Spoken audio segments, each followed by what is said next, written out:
নারদ মুনি একদিন মনে মনে ভাবছে, আচ্ছা হাজার হাজার লাখো লাখো কোটি কোটি ভক্ত যে ওই গঙ্গাতে ডুব দিতে আসে, তো গঙ্গাতে ডুব দিলে কি হয়? সমস্ত পাপ কি সত্যি গঙ্গা নিয়ে নেয়? কিন্তু গঙ্গা এত পাপ, সবার এত পাপ নিয়ে কোথায় রাখে? তো প্রশ্নটা গঙ্গার কি করেছিল? নারদ মুনি গিয়ে বলে, হে গঙ্গা মা, গঙ্গা, হ্যাঁ মণিবর,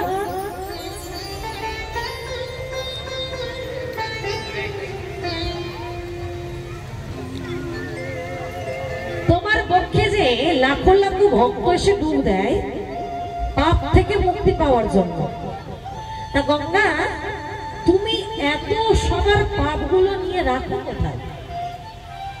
গঙ্গা বলছে, কই আমি তো আমার কাছে রাখি না, ওদের পাপ আমি কেন রাখবো আমার কাছে? বলে তাহলে পাপগুলো কি করো? বলে আমি ওই আকাশে পাঠিয়ে দিই, আমি ওই সূর্যের রৌদ্রে আকাশে পাঠিয়ে দিই। আকাশকে প্রশ্ন করছে, আচ্ছা আকাশ, গঙ্গা যে পাপগুলো তোমার কাছে পাঠায়, ওই পাপগুলো তুমি কোথায় রাখো? বলে কই ওই পাপ তো আমি রাখি না আমার কাছে। বলে তাহলে আমি ওই পাপ মেঘেদের কাছে পাঠিয়ে দিই। মেঘেদের কাছে? হ্যাঁ মেঘেদের কাছে। মেঘগুলোকে প্রশ্ন করছে, আচ্ছা মেঘ, এত পাপ তুমি নিয়ে রাখো কোথায়? বলে কে বলেছে আমি পাপগুলো রাখি? আমি ওই পাপগুলো নিয়ে বৃষ্টি করে যাদের পাপ তাদের কাছে দিয়ে দিই। তাহলে এই যে এত পাপ করছেন, এত কথা বলছেন, হরিবাসরে বসে এত কথা চলে, এত কথা মানায়? হ্যাঁ, একটু শান্ত হয়ে বসতে হবে, না হলে কিন্তু আমি আর ভজন গাইব না। রাধে রাধে।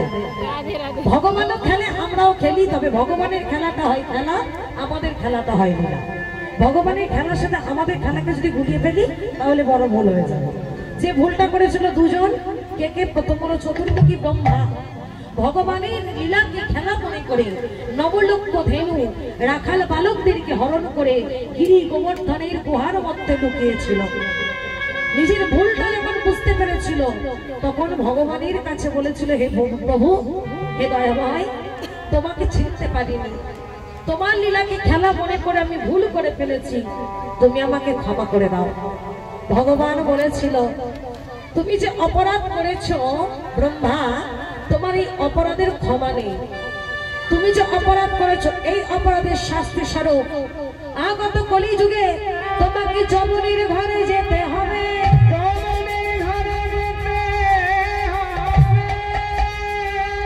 তুমি হবে যমন হরি,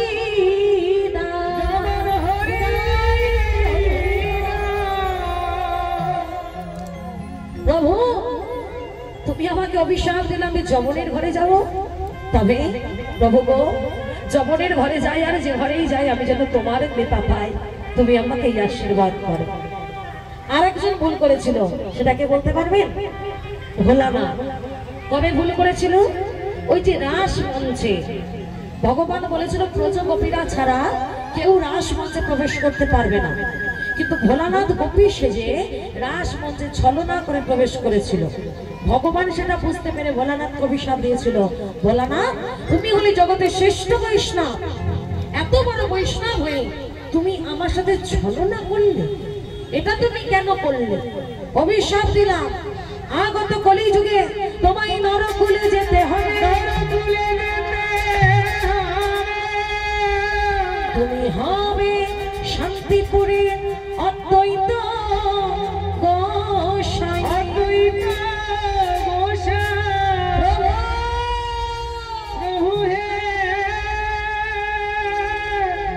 বলো না প্রভু, এমন করে বলো, বলো না, ভুল করে ফেলেছি, বলো না, বলো না।